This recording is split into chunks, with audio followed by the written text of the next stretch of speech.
Unha leira en Mourente o xardín que arelan,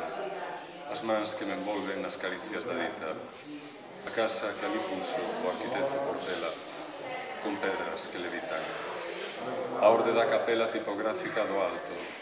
libros onde une o samurai da calma, o reloxo de area das praias do pasado,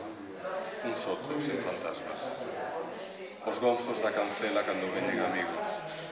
os risos da Camelia imitando a ela, o non ir nunca a misa, nin tampouco o casino, a calor das protestas, as peixeiras rabudas nas mañás do mercado,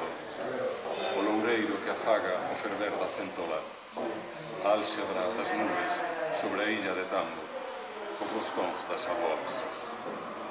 a auga das fontiñas e a sede dos que pasan, os paxaros da tarde ganduxados no aire, as revoltas do Lérez sobre as borras do nada, ese can que nos lame. Unha bola do mundo para as teimas traidoras, o azul no corazón e o mar desazulándose nas dozuras da noite, a nenez soñadora, a belleza atrasándose. O engado da fala, as velas dunha nao, a rúa dun segredo cun monte de anos, os cruceiros de pedra que copiou Castelao, co esmero dos santos. Cada banco das prazas onde sermos narcisos,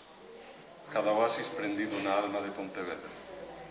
esas cousas pequechas que fan un paraíso de eternidade media.